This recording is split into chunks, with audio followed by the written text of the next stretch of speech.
Hi guys, I'm gonna see how this angle goes. Usually I record these on my phone. I'm gonna try just using my camera because it's a pain in the butt to upload from my phone. The only reason why I do that is because I can see the screen.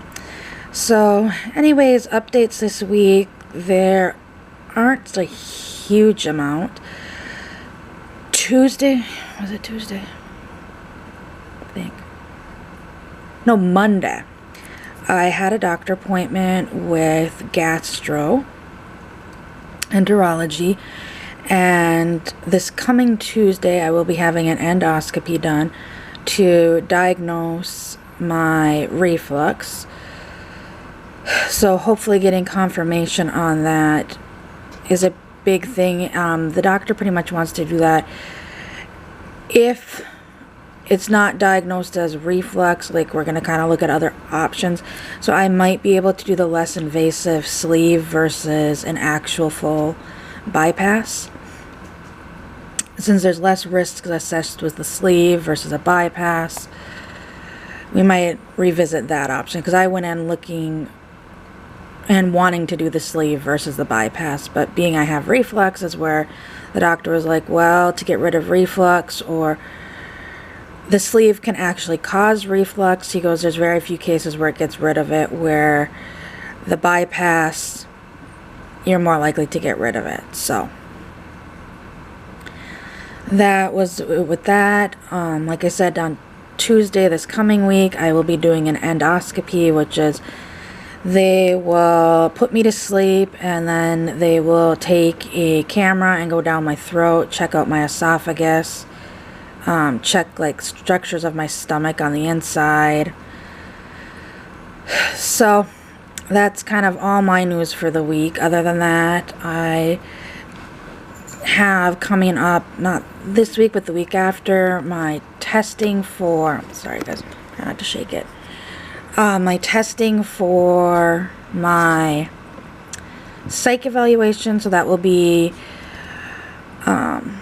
visit 2 of 3, and getting the endoscopy done.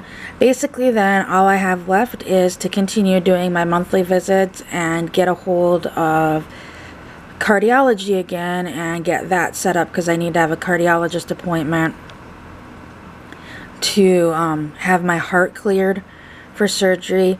Although, like, I'm gonna call this coming up week to get it scheduled. I'm thinking to kind of schedule it more in August, like July, August, instead of like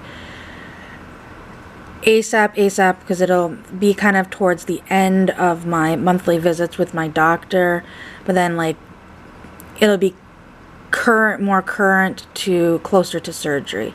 It's kind of how I feel. So if anything comes up between now and then, hopefully it can get picked up then. So those are my only updates for myself. My nose itches. And for my dad, he has, today actually is his last day of his 1 chemo pill. Friday he went in and had blood tests done. He's kind of been having ups and downs, feeling like how he feels. Like, some days he feels actually great, some days he's just exhausted, some days he's very nauseous. So it's just kind of been a roller coaster this time. On the 14th, so it'll be, I think it's the 14th. Yeah, Friday. They meet again with the cancer doctor, and like they'll kind of go over blood results, as well as my mom thinks that they're going to probably want to repeat the MRI and see if this is doing anything before they decide to move forward with continuing with it.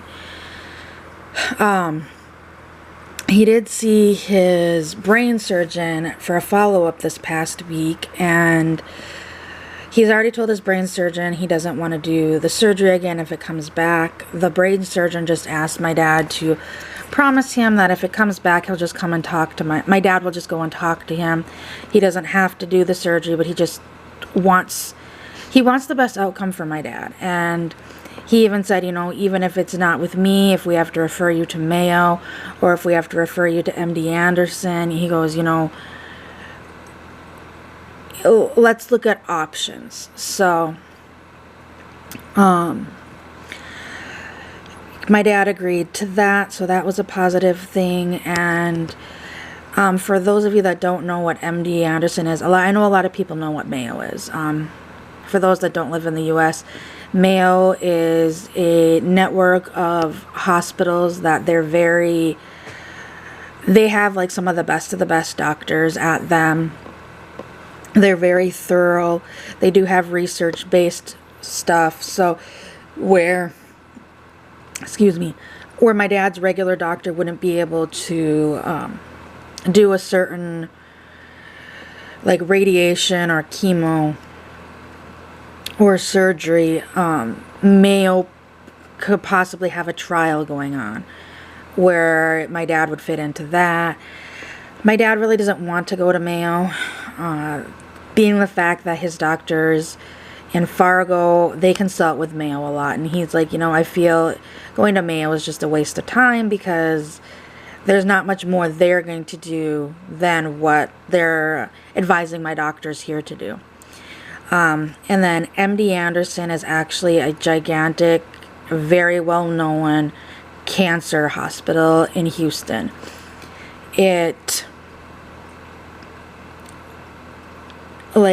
Once again, it does a lot of like different cancer trials. So people might be able to get into a different trial. Yes, it pretty much is, you're being experimented on while you're saving your life. And a lot of people go into these trials knowing, like, it possibly can save my life, but it possibly can be saving lots of other lives. And my dad's more on the idea of coming down to Texas to go to MD Anderson. At first, my mom and dad thought Houston was close to us. It's not. It's about 3.5-4 hour drive. So my husband and I did talk about it. And we're like, you know what, if it comes to it, we'll figure something out to get him there. And even like my mother-in-law, who has a PhD in nursing, she even said, she's like, if your dad lived here, if I had to drive him there myself, that's where he would be going. So I just hope that this is working and that, we can get my dad to see his grandkids' graduation. Thinking back, I know my dad says that he feels he's lived longer than he ever expected he would. But on the other token, he's got 2 grandkids that love him to death. So those are just the updates for the weekend. I hope everybody has a good weekend, and I will see everyone next week. Bye.